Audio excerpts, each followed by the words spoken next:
Get back in control with Off the Wagon, adventures in emotional eating, health, and weight loss. Each episode containing fork-sized mindset tweaks, perspective shifts, and lifestyle hacks to get you back on the wagon. Whether it's habit change, emotional eating, addictions, weight loss, willpower, or relationships, there's something here for you. So let's get on the wagon and get down the road to your goals with me, Christy R. Hall. Welcome to episode 10, where today we're talking about getting grateful for our emotional eating and other crap that happens in life. Most people I talk to think and feel that emotional eating is a burden, a curse, it's a personal weakness, it's a defect that they've been saddled with, and that there's little that they can do about it. They often feel, poor, pitiful me, and they wonder if, food is going to be a problem for them for the rest of their lives. And while you may not be feeling, poor, pitiful you, your experience therefore varies a little bit from what I'm talking about, if you've been following me for any length of time, chances are that you have felt like this or similar to this in the past, even if it's not how you feel about it now. And so today, I want to do a little mindset shift on emotional eating so we can put it in its proper place, its proper perspective. Emotional eating, even though we want to master it, is not as bad of a thing as everybody seems to think. Emotional eating at its most basic is, as I've said many times before, a behavior or a habit that you engage in order to deal with a problem, emotion, or issue. You engage in the behavior simply because you've not found another coping mechanism that works for you in the way and to the degree that eating does. When we get triggered, either consciously or subconsciously, we may experience cravings or a nagging drive or urge to raid the fridge or the pantry or the vending machine. But that craving or that drive or urge isn't really a problem. In fact, it's an alert, a red flag, a siren, a signal that with training you could learn to just appreciate as a signal that you need to tune into your emotions and to your body and determine what's really bothering you before it gets out of control, out of hand, in your face first in the chocolate cake. And while it's true that emotional eating is a coping skill that we would like to replace, it's also a coping skill that has allowed us to survive. And what I mean is that emotional eating has provided us with a way to cope with our world when we didn't know what else to do, or when we couldn't do what we actually thought of. And to bring this home for you, what I mean is that it's easier, and one might argue healthier over the long haul, to eat emotionally than to experience road rage and kill someone with your vehicle.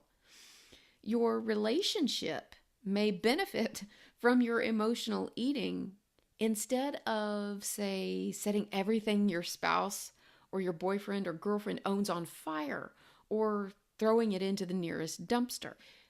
You're choosing to eat emotionally as an alternative to these other things that are even more distasteful, even more harmful. So basically, emotional eating is an attempt to deal with the crap that life throws at you. My desire for you is that when you experience that craving or that urge to eat, that you become more mindful and self-aware and realize something in your world, in your life, in your experience needs attention and care. So, emotional eating as a habit or a pattern or a program, if it's keeping you from hurting yourself or hurting someone else, if it's allowing you to stay at your job until you find another instead of telling your boss off, if it's allowing you to function in life, even if it's with a bit of unwanted weight, then this behavior is beneficial. It's helpful. And like anyone or anything in our lives, you might consider being grateful for it. Of course, being grateful for it doesn't mean that you have to keep it. You can appreciate a present and still put it in a garage sale. You can appreciate a gift and still donate it to charity. So we don't have to keep our emotional eating habits just because we're grateful for them. It just simply means that we need to try to acknowledge the positive benefit that this habit is providing. When we get a feeling of dissatisfaction about ourselves, about our lives, it often leads us to emotional eating. That is, seeking food to fill our emptiness, to smooth out any roughness, and to generally provide excitement for the unfulfilled areas of our lives. This eating due to dissatisfaction often comes under labels like celebrating with friends, or rewarding or treating ourselves, or relaxing. But it's still emotional eating. So, what does gratitude have to do with emotional eating? And first, I want to talk a little bit of science, and I promise it won't get too sciencey. A recent 10-week study done at the University of Southern California divided people into 3 groups. The first group wrote down general things they were grateful for.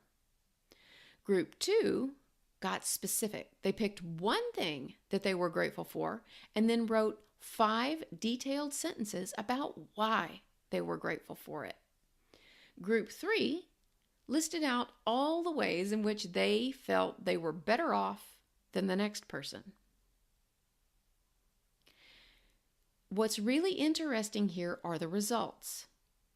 You might think that people who were grateful about lots of things might actually feel better, but the truth is that group 2, the ones who got specific, were found to be more alert, more excited, more elated, and less tired, and less sad, and less lethargic than the other 2 groups. I want you to think about this for just a moment, how beneficial this could be to you. You could eliminate emotional eating because you were bored, sad, tired, lethargic, because you didn't have anything else to do, by simply being grateful and feeling more grateful. Seriously, how significant is that? Another recent study has shown that having a positive mood helps you make better food choices. Specifically, they looked at how many cookies 2 groups of women ate. Women in both groups were given plates of chocolate chip cookies and told, "Have as many as you want." Group 1 was the control group, so they gave them the plates of cookies and just said, "Eat however many you want." Group number 2 was actually asked to watch a funny video before eating their cookies. They watched the video and then ate the cookies. The ladies who had a better mood because of the video that they watched ate, on average, between 1 and 3 cookies less than the woman who didn't have a mood boost. Okay, what I want to point out to you here is that depending on the size of the cookie you eat, this could be hugely significant. But it's important to realize that there are long-lasting and very real benefits for having moments of gratitude. Mentally going over things you're grateful for, or writing in a gratitude journal, or even writing a thank you note, or just saying thank you, have all proven that gratitude makes us feel happier and more fulfilled. There are a few ways that people typically approach working on healing, mastering emotional eating. One of the most common ways is to look at the event or situation external to themselves. They look at it as if it's happening to them. They typically feel like they have no control over these outside sources, and so they seek to avoid them. Examples of this would be avoiding the break room because you know there are donuts in there, cleaning out the pantry because you can't say no to the food that's in there, or calling in sick to Christmas because you won't be able to not go overboard when surrounded by all your favorite foods. The second way is to look inside, internally, to yourself and see if you can understand what's going on within you and try to change how you feel about those donuts in the break room or the smorgasbord of Christmas delights. You may find that you're merely bored or anxious, and that's the reason for your urge to eat. You can deal appropriately with those emotions, and then the craving or urge naturally goes away on its own. Some of the more beneficial tools for dealing with this type of approach is, you may have heard me talk about tapping or hypnosis or rapid transformational therapy, NLP. There's lots of modalities that you can use to help break up that internal feeling and make it transition into a good or positive feeling. The third way is through compassionate acceptance or radical acceptance of both the external situation, but also your internal situation. This requires non-judgment of who or what is happening around you, but also loving and accepting yourself and your reaction in that moment without judgment. See, when we remove the judgment and the labels, we can more easily decide what, if anything, needs to be done. But at this level, this third way, gratitude can play a huge role in helping you heal. Because if instead of getting upset at Susie for bringing in jelly donuts, which you love and have a hard time resisting, you understand the truth that she was trying to be nice to everyone in the office and it has nothing to do with your own weakness, then the donuts and Susie stop being the villain out to get you. If you also acknowledge your feelings, and let's be honest, your desire for the donuts, without resistance, then you create an opportunity to get to the heart of why you wanted the donuts in the first place. This is what I call creating space. It's a moment where you can decide if eating a donut to fit in or to squash your anxiety for 30 seconds is reasonable, is what you really want to do, or if you'd rather do something else. So what can you expect from practicing gratitude? Gratitude for even the crappy things in your life, gratitude for your emotional eating, gratitude for that fight, that car wreck, that bottle of marinara that fell on the floor. What being grateful for even the crappy things will do is it will make you start feeling compassion for yourself and for others, all the other humans and creatures on their path and their journey through life, also experiencing these crappy moments. Number 2, you may stop taking things for granted as much, and this includes yourself and pushing yourself further than you really should be. Number 3 is that you may feel more connected, both to yourself, but also to others, and this can affect your relationships in a good way. And haven't you read that connection is the antidote to addiction? It's really interesting because if you're addicted to food, maybe a connection to yourself and others might be the remedy for that. And number 4, it will make you see situations and events that bother you from a different perspective. And if my experience can be used as a guideline for what you might experience, sometimes that perspective shift will completely dissolve an emotional issue altogether. So you might be asking yourself how you can start your own gratitude practice. And the easiest way to start is going to be to start with what you know. Write down the situations, events, people, places, things that bother you, that have a tendency to trigger you. Sit down in a safe and comfortable place and think about the first item on that list. Maybe it's a fight with your boss or a fight with your spouse or going home for Christmas. And when you think about that event or that situation or that person, see if you can come up with a name or a label for it. The name or the label isn't about judgment, but really about identifying the heart of it. Perhaps that label or that title will be how you feel in that moment. Do you feel small or insignificant or slighted? Do you feel afraid or scared? Do you feel anxious or stressed? Are you worried?